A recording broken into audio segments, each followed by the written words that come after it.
Olá, agora são 5h31, este é o Boletim Unesp Notícias, ao vivo. A gente começa a edição de hoje falando de economia.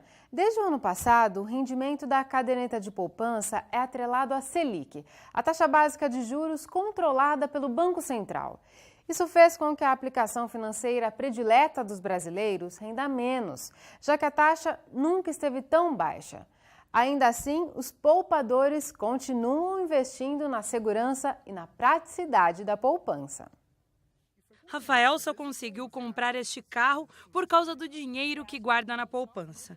Ele é funcionário público da Unesp há 8 anos. E poupar foi uma lição que aprendeu em casa. Meus pais, quando eu nasci, começaram a fazer uma poupança. Minha mãe trabalhava em banco. E eu tive alguns problemas financeiros também depois que eu comecei a trabalhar, e como uma reeducação minha, eu comecei a fazer uma poupança, e hoje eu uso para qualquer coisa inesperada, para viajar, eu usei para comprar meu carro, se eu tiver alguma vontade, uma boa promoção, alguma coisa que eu tiver vontade de comprar, eu tenho uma reserva rápida que eu possa recorrer. A poupança ainda é opção de investimento para muitos brasileiros. Tanto que bateu marcas históricas em todo o país em 2012 na Caixa Econômica Federal, com captação de 15 bilhões de reais. Para você ter uma ideia, 10 novas contas foram abertas a cada minuto só nas agências da Caixa em todo o país. Mudanças nas regras realizadas pelo governo no ano passado impulsionaram esses números. O rendimento da poupança passou a ser 70% da Selic, uma taxa definida pelo Banco Central que regula os juros em todo o país. Hoje, como a taxa está em 7,25%, a poupança rende 0,42%.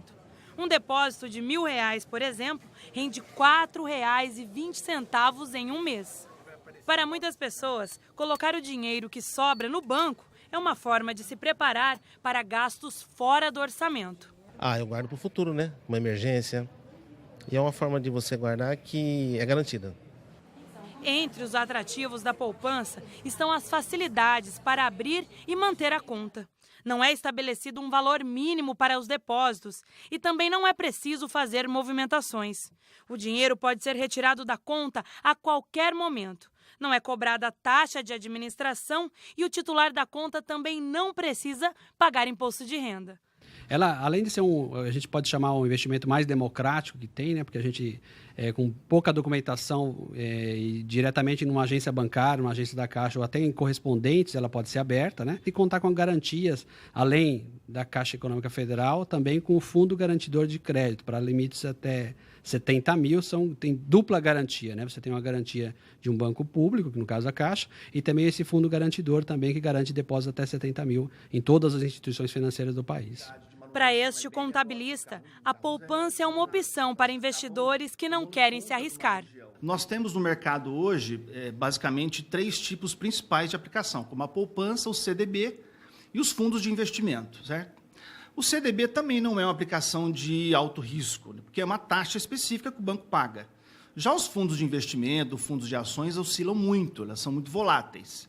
Então, qualquer fundo pode dar muito rendimento para o investidor ou não, ou até negativo. Então, em função disso, quando o investidor procura uma aplicação onde ele não quer ter problemas no futuro, ele usa a poupança. Olha só, investidores de poupança. A previsão dos economistas é que a taxa Selic se mantenha em 7,25% durante todo este ano. O secretário municipal de saúde, Fernando Monte, segue internado. Ele teve uma indisposição cardíaca no início da madrugada de hoje e precisou ser submetido a um cateterismo. Fernando Monte está internado no hospital da Unimed, onde faz novos exames. Segundo a assessoria de imprensa da prefeitura, ele está bem e consciente, mas não tem previsão de alta. A Faculdade de Medicina da Unesp, em Botucatu, completa 50 anos agora em 2013. Em meio século, o curso se tornou referência internacional em ensino, pesquisa e extensão. Hoje foram anunciadas as festividades para marcar a data. A programação do Jubileu da Faculdade de Medicina de Botucatu será realizada durante todo o ano de 2013 e inclui atividades acadêmicas e culturais. A professora Silvana, ela é diretora da Faculdade de Medicina de Botucatu. Professora, entre as atividades estão lançamentos de livros, é isso? Nós fizemos uma agenda comemorativa e agora nós vamos lançar o livro comemorativo dos 50 anos, com a história da Faculdade de Medicina de Botucatu desde a sua fundação.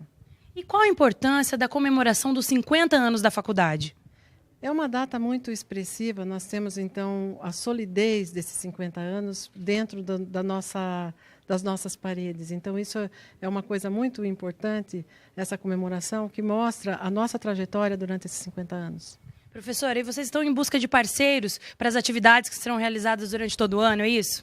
Nós estamos em busca de parceiros. Eu acho que a parceria público-privada ela é muito importante, inclusive reforça a nossa ação dentro da comunidade. Nós precisamos muito dessa colaboração para que as nossas atividades ocorram a contento. Muito obrigada, professora. Pelo menos 15 entidades já são parceiras dessa iniciativa. Mais informações pelo telefone, que é o 14 3880 1023, ou ainda pelo e-mail, que é o aci@fmb.nesp.br. Catiúcia Reis, de Botucatu, para o Boletim Unesp Notícias. Agora um recado para os alunos que se inscreveram no ProUni, o programa do Ministério da Educação que concede bolsas integrais ou parciais para o ensino superior. Nesta quinta foi divulgada a primeira chamada com os candidatos aprovados. Foram selecionados perto de 160 mil estudantes. Agora é preciso comprovar as informações na faculdade onde o aluno se inscreveu e até o dia 31 de janeiro. Para quem não foi selecionado, haverá uma segunda chamada no dia 8 de fevereiro. Mais informações no site do ProUni. Na hora de fazer comida, o óleo de cozinha é muito útil. Mas depois de usado, se não for descartado corretamente, pode virar um problema ambiental. O jeito é reaproveitar ou dar a ele o destino correto. A linguicinha frita faz parte do cardápio. E o óleo, depois de usado, não vai para a pia. Dona Maria usa o produto para fazer sabão, uma forma de não despejar o que sobra da panela direto no ralo. A medida é menos poluente e ainda dá para economizar uns trocados. Conta para mim, por que a senhora não joga o óleo na pia? Para não entupir, né? Para não entupir, e depois eu já aproveito ele, né, para mim fazer o sabão, né? Essa é uma ação individual, mas pelo menos ajuda a evitar que o produto vá direto para o encanamento. Descartar o óleo na pia da cozinha parece uma solução simples, mas que causa problemas graves. Ele pode atingir os mananciais, como o Rio Batalha, que abastece a cidade de Bauru. Cada litro de óleo usado pode contaminar até 1 milhão de litros de água, o equivalente ao consumo de uma única pessoa durante 14 anos. Este depósito de gás de Bauru entrou para um grupo de empresas preocupadas com a conservação do meio ambiente. O local funciona como um dos quase 20 pontos de coleta de óleo doméstico usado. E com incentivo, a cada 2 litros doados pelos clientes, R$1 de desconto no botijão. Nós vimos que era uma maneira bastante prática de fazer essa coleta de óleo usando a logística que a gente tem da entrega de gás, né? Nessa mesma operação em que a gente vai fazer a entrega do gás para o cliente, nós aproveitamos e coletamos o óleo. O produto fica armazenado para ser vendido a uma empresa que processa o material. Já existem várias iniciativas como essa na cidade. O óleo que o Albano recolhe é comprado por essa fábrica, que transforma o que sobra da cozinha em biodiesel. O que seria simplesmente descartado, aqui vira matéria-prima sustentável. Você pegando óleo de cozinha, transformando em biodiesel, você está ajudando o meio ambiente 2 vezes, não contaminando o óleo e usando o produto ecologicamente correto, que o biodiesel não faz mal ao meio ambiente, ele não agride o nosso meio. E aqui em Bauru, a coleta seletiva também recolhe óleo usado. É só deixar o líquido num recipiente bem fechado, junto com o lixo reciclável. E por falar em coleta seletiva, o serviço vai ter mudanças, já que deixou de ser realizado pela Secretaria de Meio Ambiente e foi para a Indurb. Para passar a atender a cidade toda, a Indurb prevê a contratação de 33 coletores e 12 motoristas. Mas a empresa ainda está orçando os novos custos para poder elaborar um contrato de prestação de serviços com a Prefeitura. Enquanto isso, a população deve continuar a separar o lixo reciclável e seguir o cronograma da coleta, que já era feito anteriormente. Hora de saber como fica o tempo? As informações são do Instituto de Pesquisas Meteorológicas da Unesp. Chove em pontos isolados do estado de São Paulo. Nos próximos dias, as chuvas tendem a ganhar força e atingem todas as regiões. Bauru pode ter pancada de chuva hoje. Para amanhã, a previsão também é de chuva rápida e forte no período da tarde. A umidade do ar agora é de 54%. A velocidade dos ventos é baixa, apenas 4 km por hora. A máxima hoje foi de 30 graus. Amanhã fica bem próxima disso. Em Piratininga, também deve fazer 31 graus. Em Agudos, os termômetros não passam dos 29. Caipira que é caipira sabe contar um bom causo. E os violeiros de Torrinha têm várias histórias para contar. É o que você vai ver hoje na série Viola Caipira.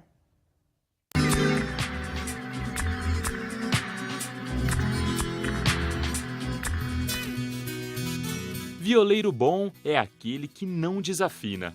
Tem que ter na ponta dos dedos a melodia caipira. A cada batida nas cordas, ele mostra que conhece as raízes musicais brasileiras.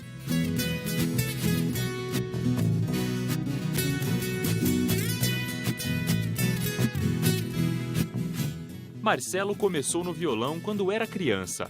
A paixão pela viola surgiu há 7 anos, quando ele ainda estava na faculdade.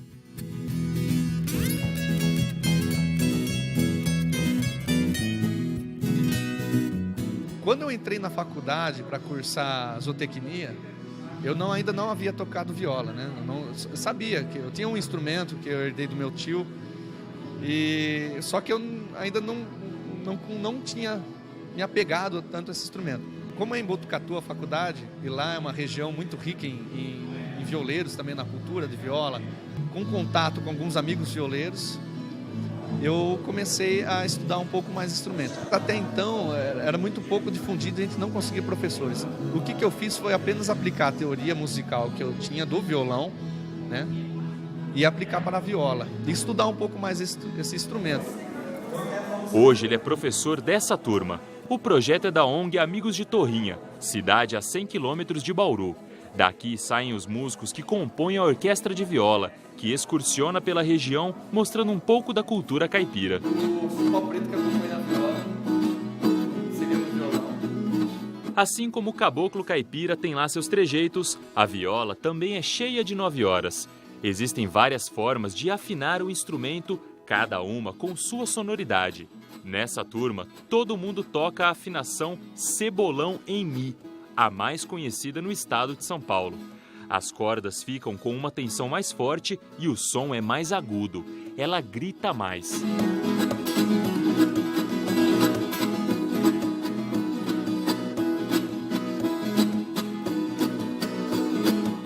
Já é a viola mais caipira, né? A viola mais cabocla, tocada nesse sentido. Para explicar esse nome, só o folclore mesmo. De acordo com a cultura popular, como a afinação produz um som bonito, as mulheres choram quando escutam o violeiro tirando os acordes, como se estivessem picando cebolas. Além dessa, outra bastante comum é a rio abaixo. As cordas são afinadas em sol, com menos tensão, e produzem um som mais grave.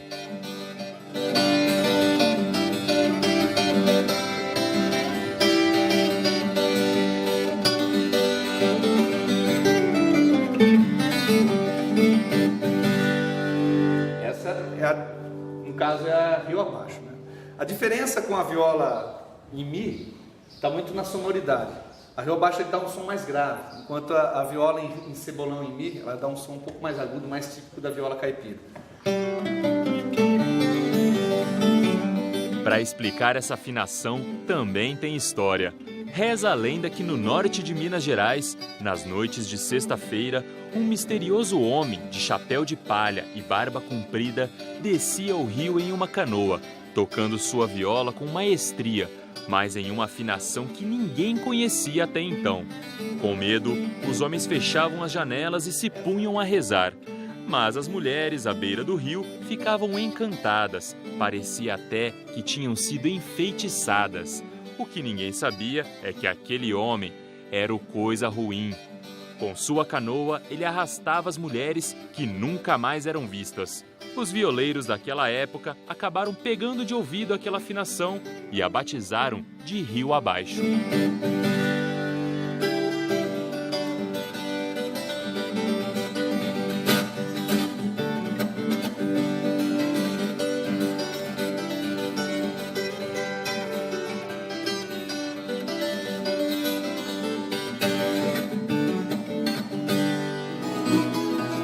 Como é possível acertar tantas notas e não perder o ritmo? Parece até que o violeiro conta com a ajuda de alguém. Será que tudo isso é só talento? Quem vive a moda de viola conhece alguns atalhos para virar um violeiro de sucesso. Existe a simpatia do caboclo, né? Que quer aprender a tocar viola, que vai lá no cemitério uma noite de lua cheia, numa sexta-feira 13, num túmulo de um violeiro famoso, que já morreu, que já passou dessa para melhor. E diz a lenda que essa pessoa tem que ir lá, enfiar a mão num buraco e gritar o nome desse violeiro famoso, que para tocar viola daquele jeito, só tendo feito um pacto com o capeta mesmo, né? Dizem que vai sentir uma mão puxando você para dentro. E essa mão vai puxar você para dentro e você vai fazer força para tirar e você não vai conseguir. Chega uma hora que você vai puxar a mão, sua mão vai estar toda quebrada, com os dedos tudo esmigalhado. Vai aparecer um bicho bem grande e ele vai correr atrás de você. Esse bicho é o capeta. Só que se ele não pode relar em você e você não pode relar nele, e você vai ter que desviar dele, desviar daqui e dali. A hora que você conseguir desviar desse capeta, você vai chegar a pegar a sua viola que está lá no bojo, que está lá no mato, né? E a hora que você pegar essa viola, mesmo com os dedos tudo arrebentados, você vai poder tocar nela todas as músicas que você queria tocar.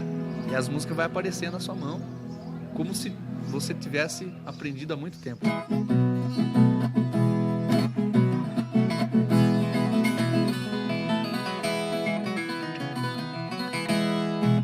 Essa é uma das lendas que a gente tem dentro da viola, né? Eu mesmo não fiz, estou tentando estudar até hoje a viola, né? Tem hora que funciona, tem hora que não, mas eu não tive coragem de nenhum pacto. São histórias tão caipiras quanto o próprio instrumento. Narrativas que enriquecem a cultura dos violeiros. Se são reais ou apenas lendas de um povo supersticioso, não dá para saber. Para essas pessoas, o que mais importa é que a cultura do interior do Brasil permaneça viva a cada nota tirada na viola.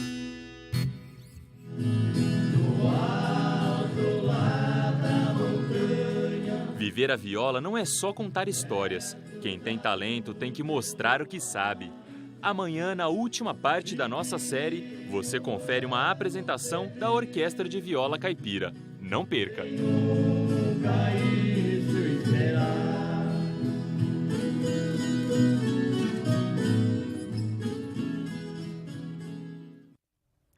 O Boletim Unesp Notícias termina agora. Amanhã a gente volta às 5h30 da tarde, ao vivo. Tchau!